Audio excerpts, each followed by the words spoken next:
All right. Well, hey, everybody. My name is John Bauer. I am the CEO of Bonfire. And today I'm joined by Tyler Marker and Rakan Quddoura. And it is Rakan's first ever podcast. So excited. Congratulations, man. We're glad that Tyler and I could be here with you. And Thank so you. today, just so you all know, Tyler is the director of marketing and professional development at Zidan's. And then Rakan is the CTO. So, gentlemen, thank you for being here. I'm glad to be with you guys today. How are y'all doing today? Really Wonderful, good. wonderful. Thanks Thanks for for having having me, us. John. You got it. Well, good. Well, so everyone knows I was attempting to sell to Tyler. That's what I do. I can't help it. I just trying to sell. And we were talking about our product and what was going on with Zidan's. We didn't really talk about anything other than what Tyler was doing, their leadership team was doing, and this kind of rebrand effort, talking about vision and philosophy. And I told Tyler, I was like, dude, we got to do a podcast at some time. So here we are today. And so thank you again, Tyler, for being here. Gentlemen, start off just giving everyone a brief picture of kind of what your role is, some of the ins and outs, and maybe y'all's roles and goals for this year the year is just about over as we sit here in July. But as you look to wrap up the year, kind of what is something that you're excited about, you're jazzed about, some vision for the year? So Tyler, start with you on that one. Just tell everyone a little bit more about your role and what you're looking at the rest of the year here. Yeah, absolutely. So I'm very much defining my role here at ZMG. They didn't have a director of marketing and they didn't have a professional development department prior to my start here. And so I've been given the unique opportunity to build something from the ground up. And that really speaks to who I am and what I love as a person. I really enjoy building or creating something or fixing something. Personally, I don't thrive in maintaining things. So that's something about me there. But as far as marketing goes, we do have a centralized marketing operation here from my team at HQ. I have an amazing team. I absolutely adore them. Really high quality self-starters on my team. And we manage the marketing efforts for all of our portfolio in every different market. And we tailor our marketing strategy to each specific asset.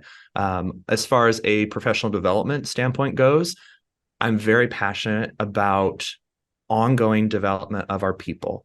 And we're seeing more and more in today's work culture, in today's workforce, that ongoing development is now the number one benefit requested by employees. It even trumps flexibility of time and pay. Pay is third most important right now, according to Pew Research. And so the fact that we are investing as a company in the ongoing development of our people, sharpening their skills, seeing them grow. This company, and I really appreciate that, Zidan thinks of our people like an investment. The salary is the investment. And if you were to go and put $1,000 in a bank, don't touch it for 5 years, and then go to that bank account, what are you going to have? Still $1,000, but with the time value of money, you have less. It's worth less.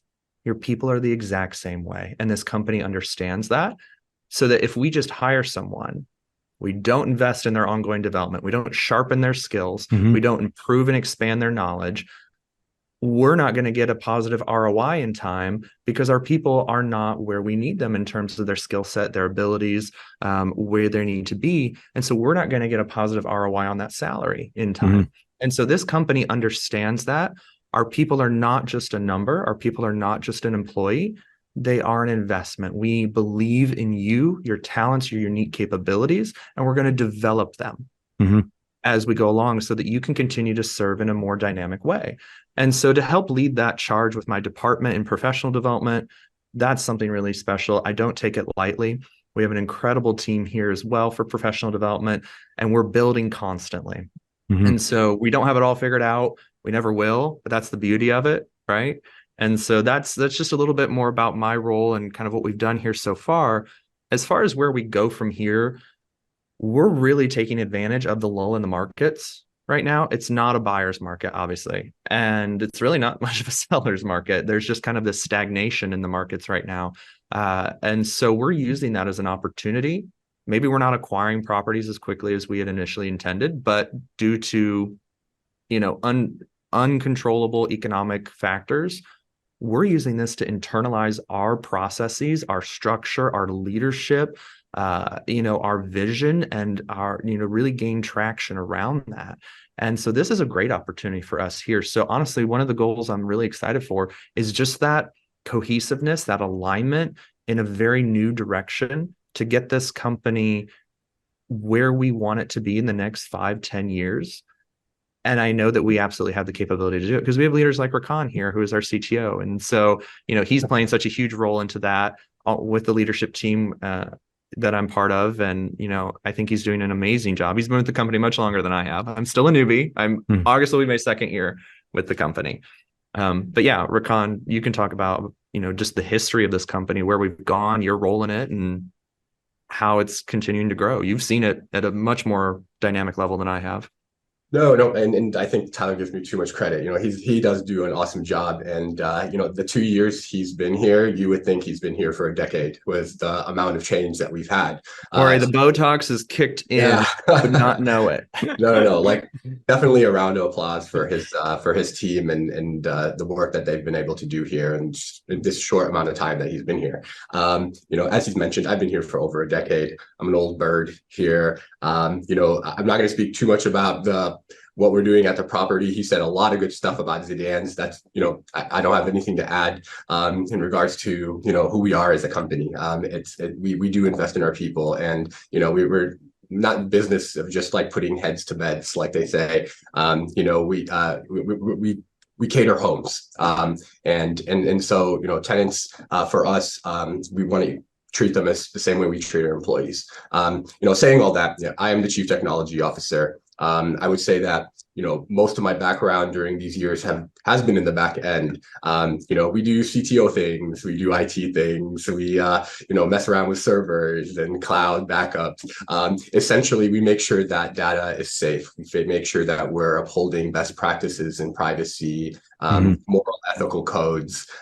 We make sure that we're secure. We make sure that we provide the resources and tools in a technological aspect to make operations efficient and effective, so everyone can come in and do their job well. Do work. Yeah, and do work. Nobody wants to come. I mean, people have a hard time waking up in the morning and coming to work. The last thing they want to do is come and then the technology's not working and the software sucks, and they're just having a bad time. And so, technology is a tool, and it's meant to make our lives simpler. And we talked about the simplicity of in this nature, in this field, and in technology. And what does that really mean? And I think, at the core of that, it means allowing people to do their job well as easily as possible.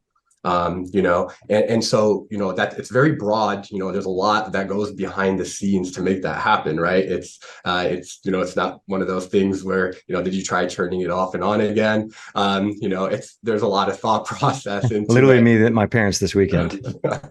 Yeah. And if it was that would be wonderful. If I had to just like restart something and everything's simple. But there's a lot of collaboration with my team, and something in the last 2 years, I think, where do I see this going, right? It's evolving. There's a lot of chatter about AI, even though it's been around here in some, we've heard about it. It's now just in the public sphere. It's out there, Twitter. It's gaining traction. It's the popular kid on the block, Chat GPT and AI and all that good stuff. But in essence, it is a great thing, and it has been expanded. And I think it's wonderful that the public, is kind of getting now familiar with it. I'm a little worried. It's kind of like giving the internet over again to individuals. And that is what it is. I still feel like you have to take a class, like a driving class, before you can use the internet. But that's a whole different conversation. We can have a whole different conversation on that one. But it's remarkable to see how far it's gone, AI, and really in this year and a half alone, and what we're seeing today. I think today I was at a conference in Chicago, the American IT, the American CIO and IT Summit, and one big focus was AI, and they had CTOs of Raytheon and aerospace defense people, and just big companies, Kraft and Heinz, and they're still confused as to where this is going, where is this leading to, and so coming back to our industry, I am I guess excited to see where this new phase of technology, AI, where does it have its place in multifamily? Where does it have its place in our industry specifically? Mhm.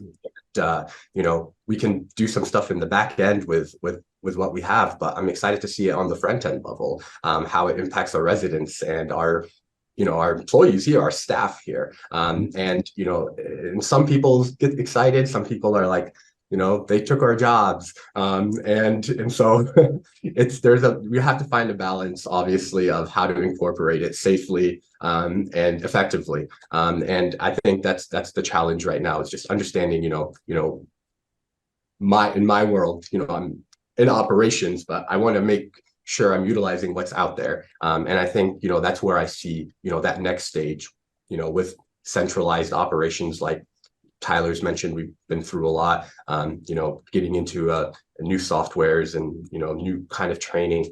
And for me to see, okay, we have all this in place, where is this new phase of technology, this evolved stage is going? Yeah. And I think too, this conversation's about simplicity and how technology evolves into that. I would caveat all of this with saying the more simplistic technology is on the front end, the more complicated it is on the back end. And so individuals like Rakan and his team here are going to play such a crucial role in not just multifamily, but in society as a whole, but specifically here to Zidan, instrumental in what we're creating and where we're going. With more simplistic technology, it's more complicated on the back end. There's far more dynamics to it, and it takes a lot more lift on his team's end to implement this technology. And so I thought for the greater good. And, no, that's wonderful. Well spoken. I will take that compliment. It is. It's a lot. The more we ask of technology, the more it has to be set up on the back end. It's for the greater good. That's how we always look at it. If my team has to put in twice as much work to make it so 90% of the others have an easier day, we'll do that. And it's really just the beginning, right? That setup stage, that getting it started. And it just becomes easier for us. The less, people, the more that we have going on, it makes it easier for them to do their job and less complaints. It really it's a trickle down effect, I'll get. Well, I want to thank you in advance for all of that. Please, thank you, because it's great. We appreciate all that hard work. And I'll just add that concludes our pitch for employment at Zidan's, which I'd like to submit now my resume, because I'm like, we are great. Listening. We are a pretty great place. Yeah. Zidans.com in the career section, if you. That's right. That's right. There you go. Well, like you both said, today we're trying to talk about simplicity. And I was going to ask, but Rakan, you kind of already defined it. How do you define simplicity in technology? Because you had mentioned going to that CTO conference. I came back from NAA, and after a 10-year hiatus, just kind of like a rebaptism into multifamily. And I'm not typically a very sympathetic or empathetic person. Just ask my kids when they scuff their knees off the bike. But I was going, man, I felt a sense of being overwhelmed for the property managers, the regional managers, C-level people, as they're trying to figure out this new world, which, as we mentioned prior to the call, Tyler, was kind of born out of a post-COVID world. So I don't know if you want to add anything to that, Rakan, but you said simplicity was about allowing people to do their job well and as easily as possible. So when you think about simplicity and technology, whether it's on the front end, end user, or back end, like where you are spending most of your time, is there anything you would add to that definition for simplicity and technology? Yeah. And I guess simplicity and technology, right? It could matter depending on the industry you're in, what that really means. And I hit it at the head when I said, okay, this is what it means in general. But it's doing the work to find what the actual best choice of technology or service. There's a lot of competition out there, and there's a lot of different tools and resources. There's a lot of different softwares and programs and devices. And I think really the challenging part is to know our demographics, to know who we are as a people, who are our employees, how long they've been with us, who do we see coming in this industry today, and where are we trying to get? So you're kind of calculating a lot of different things between, people and future outlook and current operations, and you're trying to make these decisions that take time, and Mhm. they take resources and approval and collaboration before they go live, and you don't want to mess that up. And so, with simplicity and technology is a lot of work in the back end. It's a lot of research to get to that point. And so, at the end, it's, yeah, giving them what they need to do their job well as easily as possible. But it's what is that actually? I mean, it's not, you're not in a place where you can make a decision, work on it with a lot of people, and then just change that idea again after a year. Right. It's Let me interrupt you right here, yeah, because yeah. with as the sales guy, I wanted Tyler to sign up 2 months ago, but part of the thing that I was drawn to in our initial conversation was something that a friend of mine, and this might sound a little colloquial, but he said, "Slow is smooth and smooth is fast," and that seems to describe a lot of y'all's philosophy about how you make changes. Even though, Tyler, you've mentioned you'd like to go quick and like a little bit of the chaos, but at the same time, like those decisions, they take time, because I, in my role in selling, had a conversation with a group that rolled out a really big year-long process for a CRM, and then they just rolled it right back off, 12 months later. And that's all that work. all that work. And so how Yeah. about a real life example of that when it comes to y'all? You don't have to name names, but I know y'all are in some of that process right now of deciding on some stuff for this upcoming year. I think it's 2024 is kind of what you're thinking of. Yeah. Yeah. And So really quick, I want to point out something to notice. Our conversation so far in Rakan's perspective is on the employee and simplifying their role.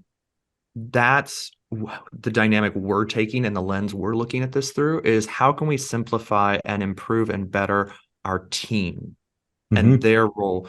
We're not focused, and I say this controversially, we are not front focused on the residents' experience. We are front focused on our people's experience internally, because if we simplify, improve their process and what they're able to do, they're then in turn going to have the capacity to improve resident experience. So we're looking at technology more from an internal standpoint. Yeah, there are going to, of course, be technology advances for our clients and our residents and prospective residents to meet them in the moment.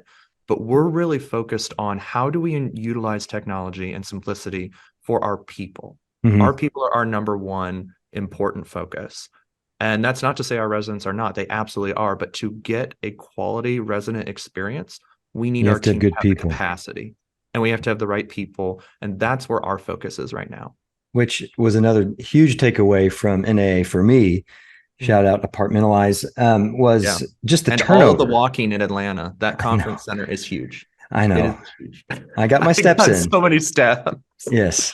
However, the one of the takeaways was how big of a turnover. I mean, just post-COVID world, how hard it is to find good people. And so y'all, what I'm hearing about Zidan's is that y'all are focused two ways primarily. One is on that development side, where you're investing into the person.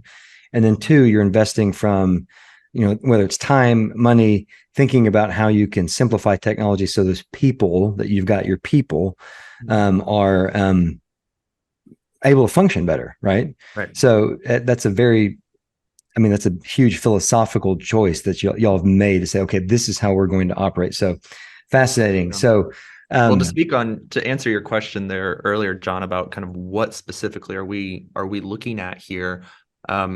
It's not a secret sauce, right? We're all trying to accomplish in this industry a common goal, right? And I think up until COVID, we have been very guarded of our secrets.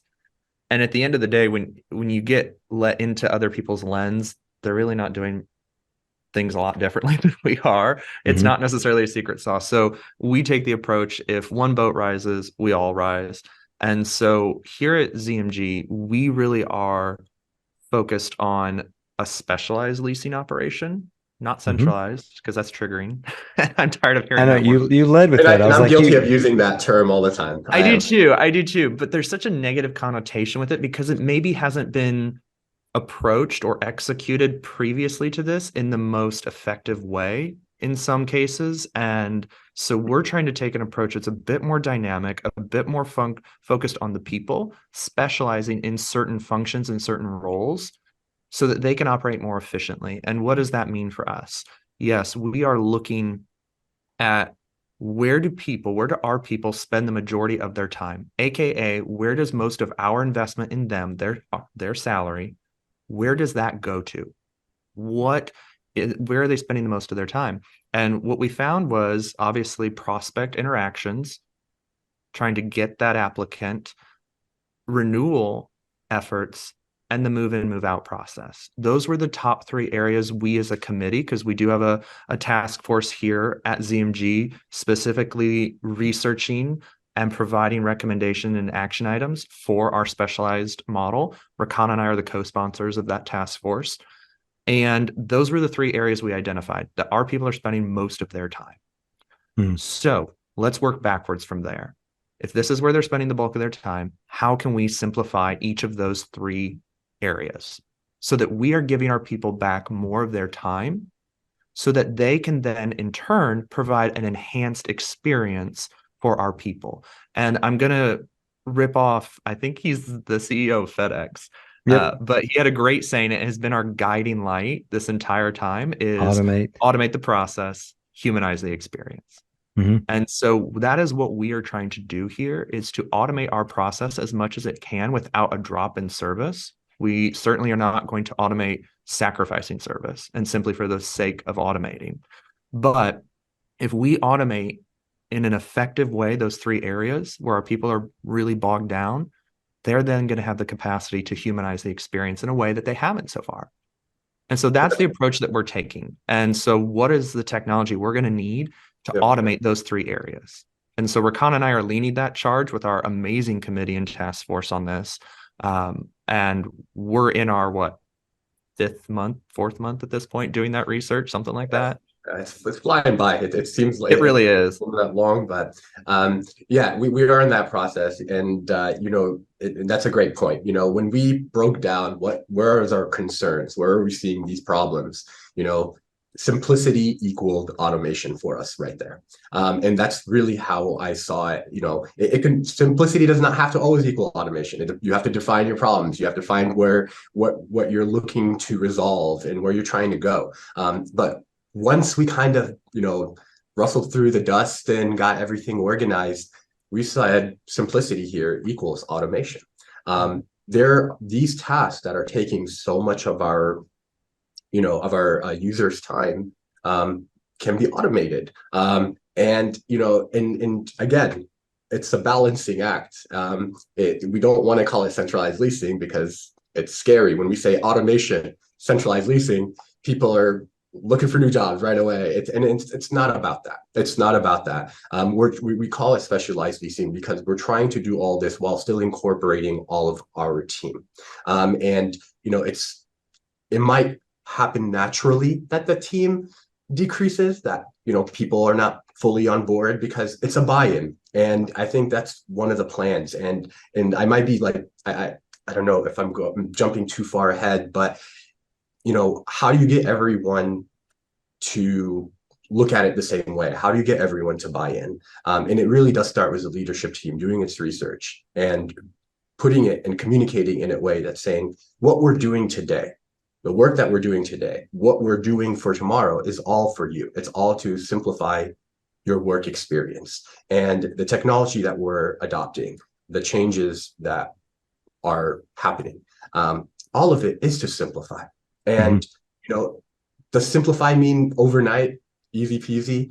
Not necessarily, no. It could mean a lot of work and new training and, not simple at all. And because change is new and new can be scary. And so, there is this, little gap in the beginning where you have to have people buy in. They have to be fully confident in the leadership that what they're doing is for them. And, once we kind of, put all our chips in and, we go at it, head first, and, we'll run into hurdles here and there, and that's okay. And that's okay. I think it's what is the ultimate goal, and what we're trying to get to, I think is worthwhile. And simplicity at its core for us right now, automation, I think that's worthwhile for the entire team. Well, and what we're Well, seeing, interestingly enough, as we're doing our homework, and John, you mentioned this at the beginning or in our early conversation before we dialed on, COVID, the pandemic, it took a pandemic. I just want to lay that out there. It took a pandemic for this industry to truly, as a whole, as an entire industry, say, okay, we need to change. We need to adopt, because this isn't about convenience. This isn't about making things a little easier. Yeah, change is scary. We don't want to do that. No, it's about survival. At that point, during the pandemic, we had to automate, we had to adopt technology, and suppliers and, service provider partners such as yourself and at Bonfire knew so many new solutions were created out of COVID. And now we find ourselves as operators, Rakan and I are doing the homework, and we're researching so many companies for so many different services that are available. Okay, great. We have the solutions by the service providers.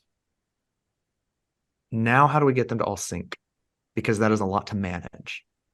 It currently, and there are softwares out there that do help simplify on the interface side of our employees and how they interact. But primarily, are we going to sit here today and say that one company, one software solution, all of their a la carte solutions are the best? No. Some have, for example, Bonfires might be better than the in-house texting service that we're looking at, or there might be better self-guided tour solutions than the in-house one. There might be better chatbots. There might be better email softwares. So we need to a la carte what's the best piece of this puzzle, but then we're managing like this. And to really scale a company and to really tell our people, hey, we're going to adopt this because it's going to make your life easier. But yes, you have another dashboard. Yes, you have another login. That just adds more chaos. And I think up to this point, we have seen that as a company. We've seen that as an industry. You and I were both at NAA. I spoke at AIM in Huntington Beach this past May. And spoke with a lot of industry leaders. I'm on several forums with industry leaders, and we all have the same wish. So service providers out there, please dial in at this moment, crank up the volume. Having all of these softwares interface in one space. And does that mean really evolving into the cloud space as an industry? What does that mean? I'm not a tech person, so I am speaking well above my pay grade here. But we are craving simplicity of dashboards, simplicity of logins, so that our teams can operate more effectively, more efficiently, and be able to do the things they love. Our teams do not love going in and sending out emails. That is not what they got into this industry to do. They came into this industry because they love people. And we need to allow our teams to really interact with people. So we need to take the tasks that are currently bombarding them from doing that off their plate. And how can we do that when they have 40 dashboards? One-stop shop. It needs to be a one-stop shop. It has to be. Great that we have all these a la carte solutions, because I truly believe that a la carte piecing it together is where you get the best solutions. I'm not going to sit here today and tell you one company has every solution. They might offer one, but is it the best one? Right. That's for you to decide. And so we need a one-stop shop.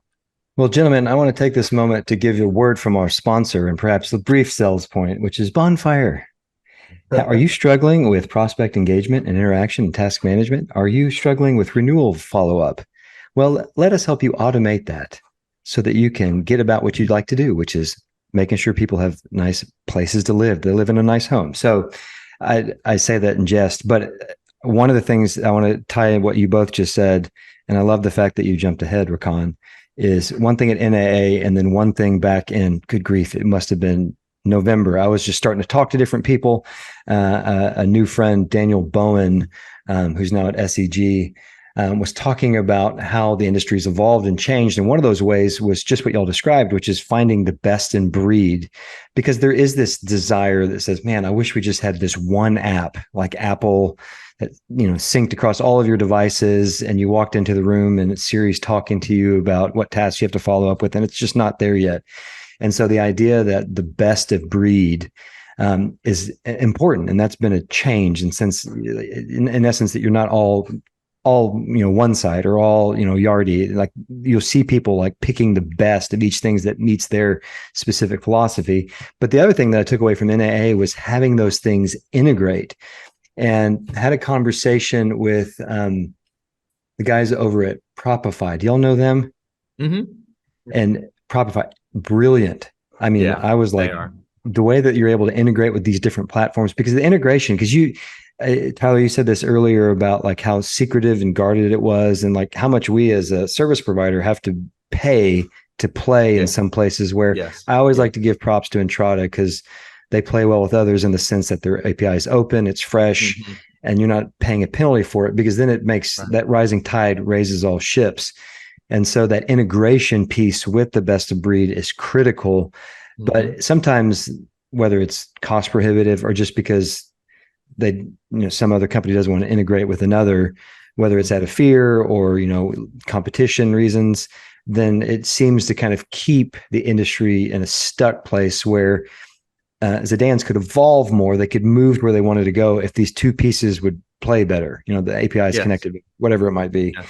So and to that I would say, to those who have restricted or closed APIs requiring these companies to pay tens of thousands of dollars to integrate, it's not good for their business, because Rakan and I have done let's go. It's not good for their business long term, because if your company is with a provider that has a limited or closed API and it's deterring these great, as you say, best in breed solutions, it's going to take that client to leave that service provider and go to another that has an open API, where they then can get that a la carte experience in one central location. And so, again, the big companies that they're listening to this, it's in your best business interest to open up your API. Yeah, open API equals choice. It equals choice, and we want choices. We want choices. We need choices. We need choices, exactly. And it's not about what we want all the time. We need these choices sometimes for what's best and what we're looking for. So yes, open it. Yeah, open it up.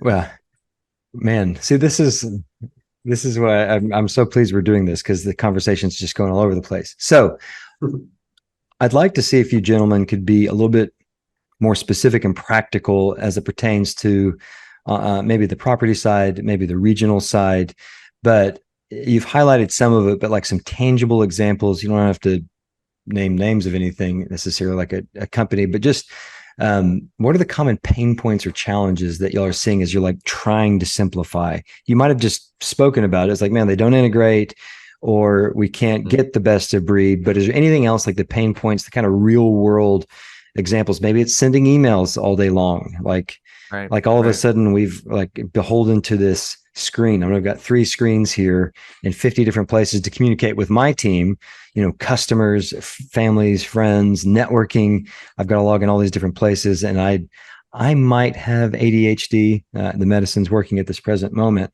but it's just like, I can't do what I do best, which I think is people, maybe casting vision, who knows, because I'm like having to follow up. So what are some like real world, real practical problems that y'all are seeing in this effort? Like maybe not necessarily the why behind it, but like these are the what we're trying to simplify. You mentioned prospect interaction, renewals, move in, move out, but can you get more specific so people are like, yes, I too identify with that on this really granular level? Mm-hmm. Yeah. It's I think one of the hardest things, and I think personally it starts from there, is vision. That vision, right? It has to start with one person, and kind of that person discusses it. But that vision, getting everyone on the same page, having everyone buy in to the vision, I think can be one of the most challenging things. We have people that have worked with us. Oh yeah. Yeah, It's vision true. or It says die. vision Yeah, or it die. is. Vision or die. It is. It really Yeah. is. It's so hard to implement these changes and adopt these new technologies and to kind of, Yeah. get to that The fear of change is simplicity. real. Yeah, simplicity is a philosophy, right? And everybody they have to buy into that. It's not Mhm. sudden. It can't be done by two people. It's a buy-in. It's a buy-in from the beginning. And I think, that buy-in starts with the vision. And if you have a very real vision, a reasonable vision, and you can very well communicate that vision and put it on paper even, and have a total buy-in, I think that is the perfect, recipe for getting you to success. But it's also the hardest ingredient. It is the hardest thing to get everyone on the same page. There are times where we sit together, and Tyler and I and the team, and sometimes our visions Of are not course. 100% aligned still. And I'm like, if No. that can't happen at this top level, like how do we see it happening at the property level with our property managers and our regionals and our leasing staff? Because I come back to it, but it is a trickle down effect. It really is. It has to start. It really has to start from the top, and it has to be concrete. It has to be 100% from the top, And consistent. and it has to be consistent, yeah. Or else by the time it reaches the bottom, it's The telephone game. what it was. Exactly. Yeah, it's going to dilute every time it passes. And to piggyback off of that, before you can implement something new, you have to understand how people respond to change. And I would say probably 60 to 70% of people respond to change the same way, in the fact that they're operating well currently as they are. They might feel pain point, but they're operating at a high capacity. When you say the change and tell them what the change is going to be, their productivity instantly drops. Instantly drops. Fear of knowing or not knowing, right? And where does fear stem from? Simply not having enough information. We as people do two things and two things only in our lifetime. We take in information, we make decisions. That is all. And once you explain change to someone, that initial fear, because they don't have enough information, right? That productivity plummets. Then that's when you're trying to start to reinstill here. Well, here's more information. Here's really what we're trying to do. They start to creep back up. They're like, okay, all right, I'm gaining more information. I understand better. But if you don't support them during that critical point, they're going to drop again. Mm-hmm.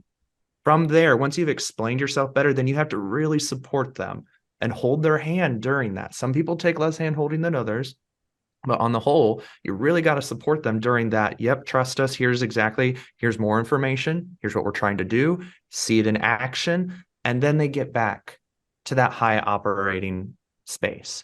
And so it's an inverse bell curve of how people manage change, but it takes your support from an HQ standpoint, and it takes good communication and information so that they can get through that change. So understanding how your people respond to change, specifically your people in your company, Which is understanding the vision that you're trying to achieve, that really helps you create a map of how are we going to implement this. Some things have less impact than others. For example, and I can only speak to some of the things I've implemented here. We wanted to change our LMS, our learning management system. And we were with a really great company before, but there was a more dynamic one, in my opinion. It had more relevant content. It was more entertaining. Making training entertaining is a better retention rate of that training. And so not easy. It's not easy to do. Training's really difficult. And That's a good slogan for any company out there, making training entertaining. I just want to there throw you go. that See, company out there. bam, marketer Out right there. here, guys. That's right. This stuff just flows out of me at that point. That's what marketing does. But we moved over to it because one of the perks of this particular LMS that we moved to, they had an intranet. And so their learner dashboard, I could link their CRM. I can link our resident survey dashboard. I can link our resident loyalty rewards program, and it's all on their learner dashboard as well. So they can see what is coming, due for them. What do they need to learn on? And that's also where we can put our own custom content. I really appreciate an LMS for the content they bring to the table, right? But the ability to let us provide our own content and easily assign that content and provide it in a digital library was a really big selling point. And so it was that intranet that really sold me. And I don't mind telling you, when I first communicated this, everyone was operating up here. I told them, hey, we're going to switch LMSs. Bam. Productivity drop. People were unsure. They were not happy about it. And as I begun to tell them, hey, this is going to be a one-stop shop, from what we can do currently, this will be a one-stop shop for all these other dashboards. Because they instantly were like, oh, another dashboard, another login. Are you kidding me? I go to like 10 a day now. Mm-hmm. Like, yes, it is technically another login, but I'm going to make it to where that is your only login. And we were able to simplify 5 logins with one system. Now, are there other logins that they still have that I can't put on that system? Yeah. Again, putting it back out there, I want one software. But that being said, it took a lot of support and for them to see it in action. And then now we have a much higher compliance rate than we did previously. And our teams are far more engaged. I can track how many times people log into those different dashboards. Our logins are far higher than they were, because when they had 10 different ones and they had to go to them separately, yeah, a few got missed. And they're all really important, right? Like you said, best of breed. We chose the best of breed in each of these services that are all really important. But now they're able to go to them centrally. And now our compliance rate on our LMS is higher. Our login rate and engagement rate on those other platforms is higher because we made it all in one space. So that's where I can talk about that implementation from my perspective. What is interesting is, as we're talking about technology, at least as it pertains to you two, it seems like the overarching theme I'm hearing is this relational dynamic. Vision at the top, being concrete, over communicating. You tell them what you're doing, you tell them what you said, you tell them what you said again, and again, and again, and again, and again. So that's pretty you fascinating. Never stop telling them. And it's not about micromanaging. It's no. The foundation is so important. The foundation is incredibly important. You want to build off of that. So you want to make sure what you're building off of is concrete and it's understood. So it's like, before we welcome our AI overlords, what I'm hearing is that there still needs to be relational acceptance. Like on the vision side, the team is unified, Lencioni, build and maintain a unified leadership team. And then communicating the process. Y'all are, Zidan's is rather deliberative when it comes. So like, as a vendor, we like to think that our implementation is simple, which is when oftentimes matters. When you hear that though, people are like, oh, well, then it should cost half of what it does, if it's simple, if like the training is easy, if it's so easy that a cat could use it, then why are we paying all this money? That goes back to my comment earlier. The more simplistic on the front end, the more complicated on the back end. Yeah. Go off on that one then.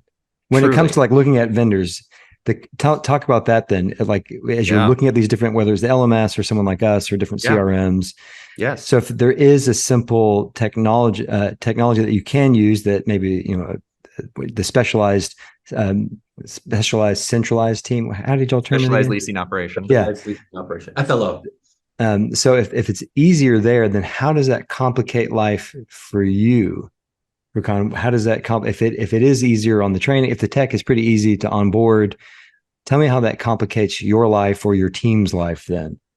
I mean, I've joked with Rakan about this because we're bringing on a CRM in this process, of course. We're going to have gray hair by the end of this, because to do a CRM properly, it takes months. I know they try to sell it that, this can be up and running in 8 to 12 weeks. Yeah. Yes, it can, but can it be functioning in a way that it's creating? Because at that point, it might create more problems than it's solving, right? Like the customer I spoke to. It'll make you. Now, I won't know if I have gray hair because I dye mine, so I'm not that worried. But it's going to take Rakan and I, specifically Rakan and I, because he's on the back end of the tech side of it all. I'm on the back side of the marketing side of it all, and I have to make sure that every trigger, every communication is well written, appropriate for that time in that prospect or resident's journey. I mean, we're going to be scripting all of this. He's going to be building all of this. So he and I together, I think, are going to have the heaviest lift in adopting a CRM, and we're going to take our time with that. And it's going to be done so that when that product is out there and actually implemented and goes live, our team, it will actually be a solution. So I think on the back end, it's going to take a lot of lift for us to get something like a CRM properly running to the level that we expect it and the level that our teams deserve it. You know, we don't want to just put this out here. We were originally going to go live in September. Yeah, that's not happening. That is not happening. You know, at this point, it's 2024 because we want to do it right. We're not getting it out just to go live and complicate matters unnecessary. So that's just kind of my piece on that, Rakan. I know you can speak more to it. Yeah, no, well said. I mean, decisions don't make themselves, and things don't just come out of nothing, right? And so, yes, we talk about simplifying this process, and we're investing in these resources, and we're investing in the development and the new training. I mean, we have people who've been doing the same job the same way for a decade or 5 years or 4 years or 6 years, and now we're telling them we're doing 20. it a different way. We have a lot of 20, employees yeah. at their 20-year mark. We Yeah. do. I mean, the And tenure some here of is just them, incredible. and some of them, they might have some issues with some of the tasks that they have, but overall, they're like, I come into work, this is what I'm used to, this is what I They're do. here. Yeah, they're here. And so we're telling them, well, we're going to take all of that, we're going to automate some of it, we're going to give you a new system, you're going to have to learn it, you're going to have to train with it, and we promise you, after all of that, yeah, productivity is just going to shoot down. And so, so I mean, the back end stuff, it's simply about, implementation is implementation.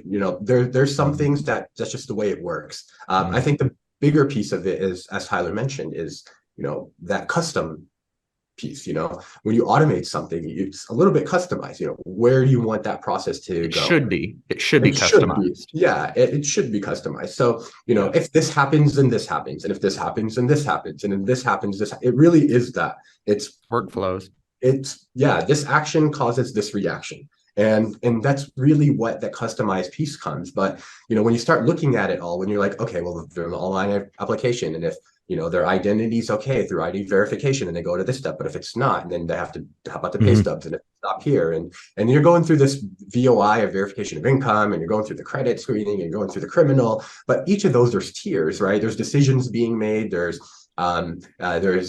choices, or there's results being put out, and based off those results, you need to tell the system what to do. The system will not just do that on its own in the beginning. So it's all about telling the system, getting that system set up the way you want it to be set up, getting the communication down, the tiers, the workflow, in a way that, in the beginning, that, hey, yeah, this is what we said, that automation, this simplicity of your job comes with this automation. And, and I think that's a big challenge in the beginning, just getting it. And we're not trying to, and we're not perfect. And we're going to tell ourselves, we're not going to throw this out. I'll repeat that really quick. We are not perfect and mistakes will happen. Yeah. And we are trying this out. That is true. That's truly what I've learned over the years of implementation leadership here is let's start with that.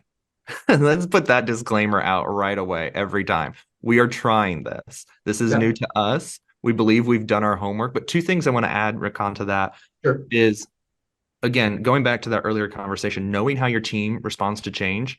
We know that bell curve for our people. And that's a pretty standard bell curve for most companies, but evaluate your own people. We know that when we tell people that we are implementing this CRM and all these different processes, productivity will drop. So we are strategically planning to release this at a time when that productivity drop has the least amount of impact. It will always impact to some extent, but in the winter, we have found that'll have the least amount of impact. So we are planning in the winter, likely early 2024, so that change drop happens at a time of year when it is more withstandable. Yep. The second thing I'll add to that is how important is implementation. Now, we're talking about a CRM here. That's a big undertaking. We can talk about something a little smaller. For me, it was a chatbot. I beta tested 3 different chatbots. I had 3 separate chatbot services running all at once at different properties. And one of the major decisions in my process there, one of the major factors was I have to implement this at 22 properties. and growing, right? And when it comes time to an acquisition or in development go live, I don't have a ton of time because I have 40 other things on my plate to get going live for marketing of this asset. And so that being said, I need the implementation quick. There were great bots that we beta tested, incredible bots. In fact, I've made mention to the one we ended up going with several times. Hey, this one did that, and I really liked it. You should look into that. And they are, and their team's really great. But ultimately, the one we went with, had the superior service in the whole as the whole, and the implementation process so smooth.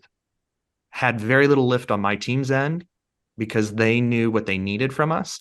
We could easily provide it. I didn't have to go through a 40 item Excel or Google sheet to provide information so that they could get this up and live. Absolutely not. They were able to go live, and it was accurate information. At the end of the day, when we provided what little we needed to, and it was so smooth and quick, the bot still worked correctly. And so I really just appreciate them. And that was a huge factor in my decision making to adopt that bot across the entire portfolio.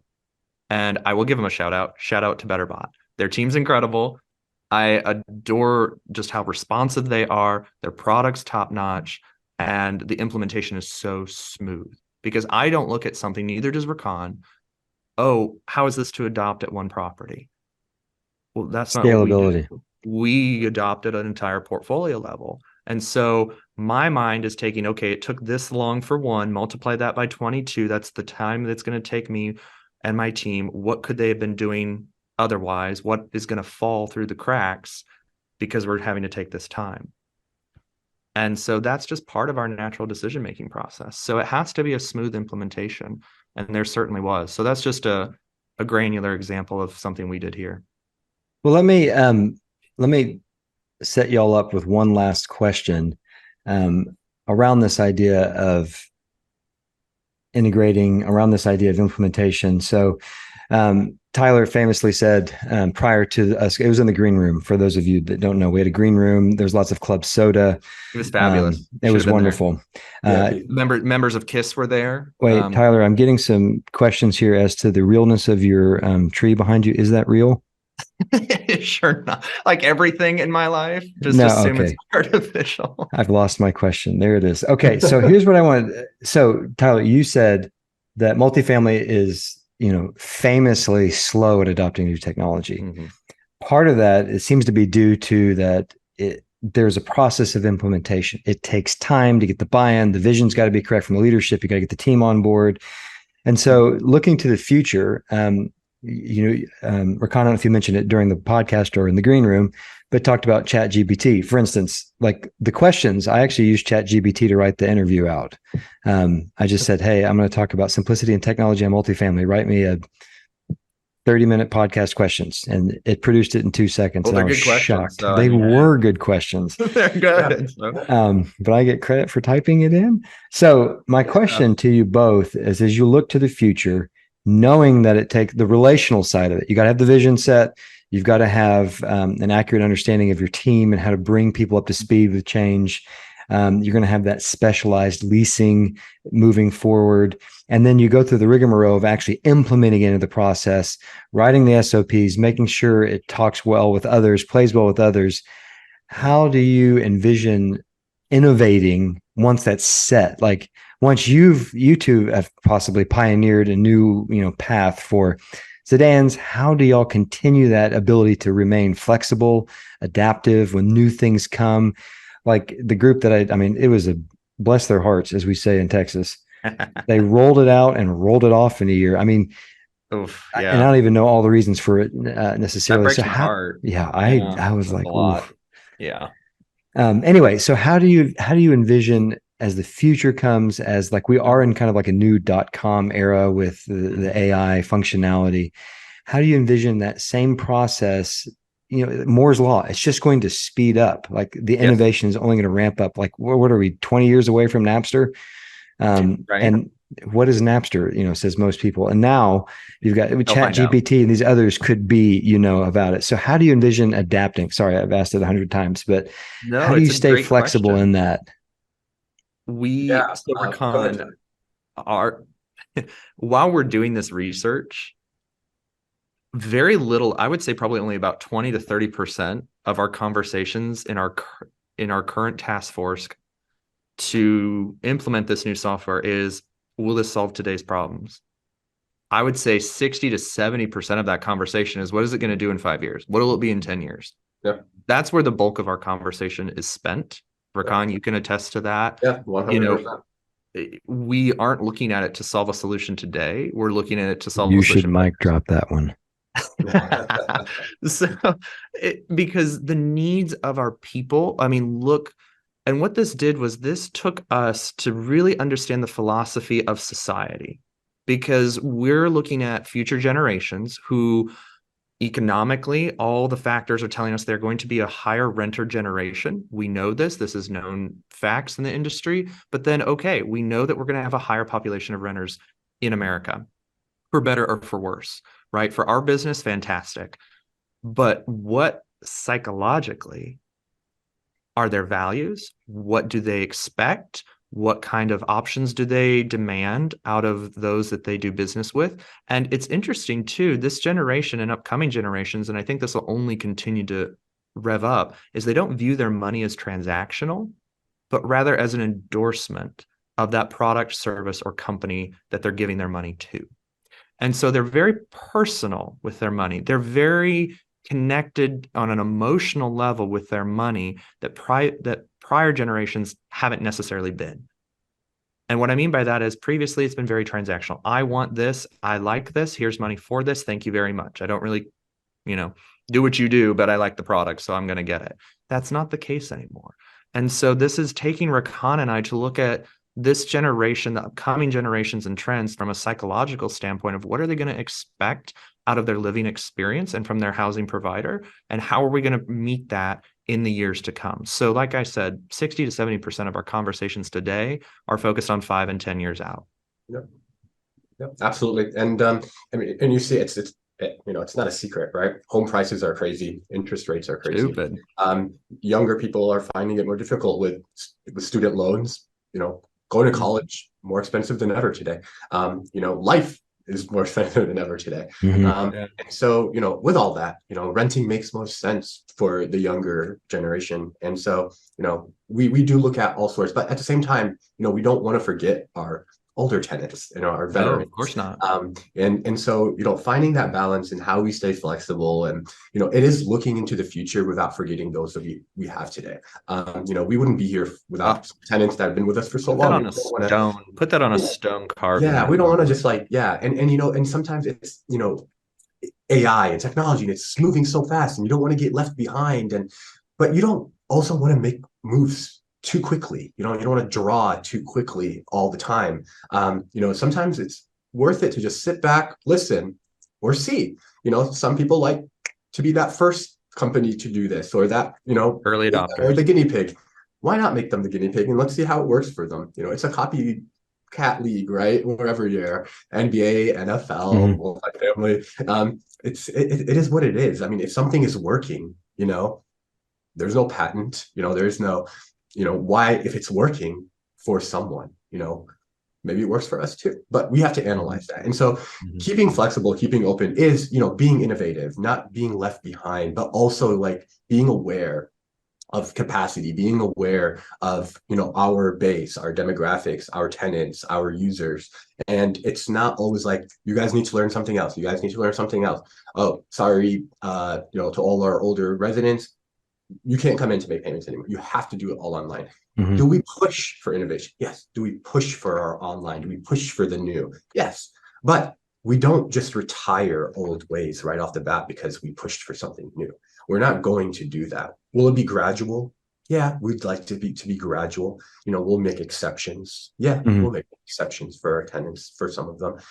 But it is pushing for that innovation. It's pushing for that new, that's something new, but not just something new for it because it's new. It's because it's better. It really is better. And getting to that point, and making sure that we're looking into the future, constantly looking to the future, analyzing where do we see ourselves, where do we see our company, where do we see our tenants, where do we see demographics, where do we see our user base, not backing ourselves into a corner, not pulling triggers too quickly. A lot of collaboration, a lot of discussion. It has to be that way. There has to be constant communication, constant research, what's best for us, always thinking about those things. Because doing that now, putting yourself in that situation now where you're doing all this constant stuff, it doesn't feel simple, but it's going to get there. There's the promise. It's going to get there. It allows you to not have regrets later. It allows you not to have to backtrack. It allows you not to have to turn things around or look at, hidden, issues that we didn't think about. Putting in the time now is the investment. Putting in that time now is the investment we're making for a simpler future. This time that we're investing now, this work that we're doing now, the headaches, the gray hairs, this all in the name of simplicity.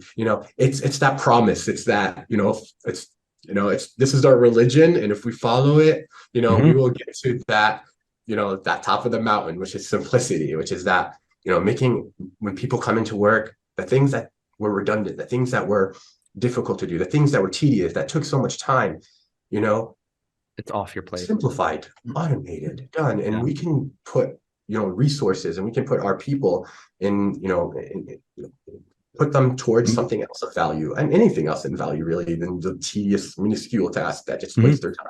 And so, yes, leaving the door open for us. I mean, we pick softwares based on how open they are in API. We don't like to be backed into a corner. We don't want to be always the first one to jump into something just for the name of it. Sometimes you want to see how another company similar to you does and something. There's nothing wrong with that. You don't always want to be the new kid on the block, and you don't always want to come up with the newest ideas. There's no reason. If I come up with a new idea, somebody will just take it anyway in this industry. So, I really do like to see what other leaders like myself in this industry are doing at their companies. And hey, let's talk about this. Does it work? Doesn't matter. That's not my idea.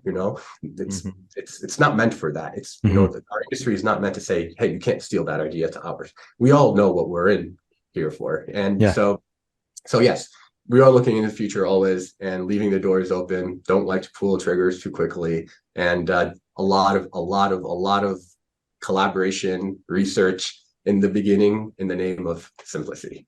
Yep. And I love looking outside of our industry because, again, I do firmly believe this, and I love our industry, but historically we were slow to adopt. We just simply are. It took a pandemic to get the bulk of this industry on with paperless leasing.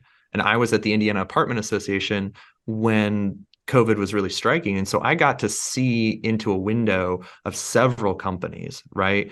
And so, yes, it took a global pandemic to get this industry out of its stubbornness, out of its comfort zone.